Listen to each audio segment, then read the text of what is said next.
Once we found out what this car was and the history of this car, there's a decision for us to make when we look at kind of making it perfect from factory, or is there still a story there?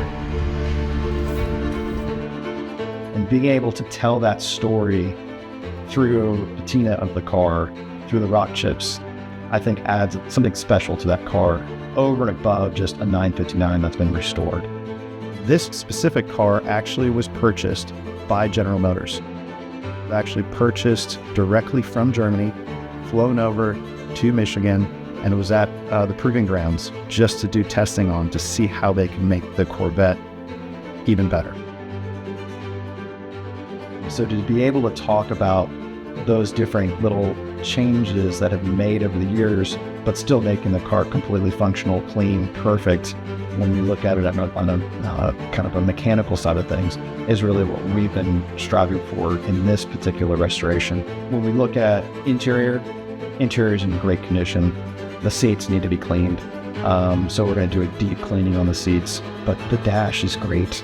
You know, the ship boot is perfect. It's got patina to it, but it has story. It has the story of GM driving this thing as hard as they possibly can. As for the exterior, we could tell from just a little bit of the abuse of the car in testing that front and rear bumpers had already been touched up, and there was some cracking going on in the rear deck lid. All in all, when you look at it for the front and rear bumpers, they're going to be perfect, rather than looking at cracks and divots and stuff like that too. Stuff like that is something that we can fix, and we know it's not original from factory, so there's not that story like a shift boot would be. Same thing with the rock guards on the side. Those have that patina, but that's also the patina from 200 miles an hour at the proving grounds. So that kind of stuff will stay and be original as well too, which is great.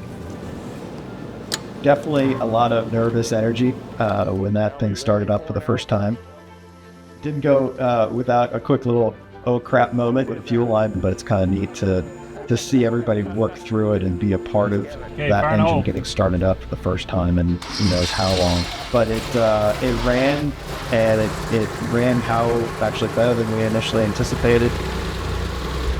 The value of the car and the history and the provenance of the car really speak for itself, and for us to make sure that we do it right all the way through is, I think, key. But I think at the end of the day, putting the best product out there is what's important to us, and having something that we can rest our head on, that we know that it's done the right way. I think Mr. Hendrick appreciates that. I think it's going to be a beautiful piece in the museum when it's all done.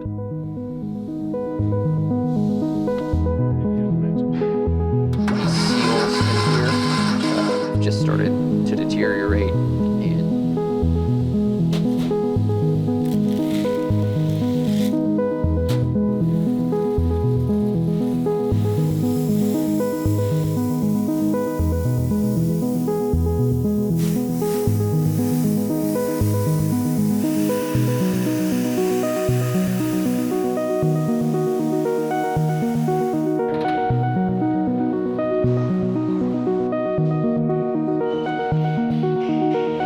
It was 5 years. Right now I'm scraping.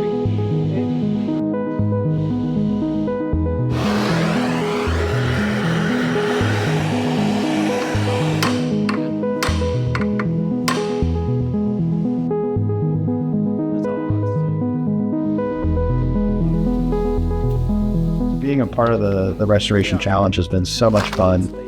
Team-wise, the team has gotten really behind it. They enjoy it, and really kind of reinvigorates the team. I think it's been really a great investment for us as a store, but not just in a financial aspect, but more of a culture aspect, right? So we're all about culture, and this really adds to that culture.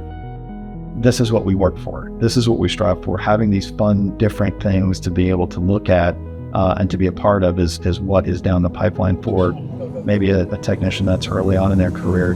It's just something to strive for, which is really cool.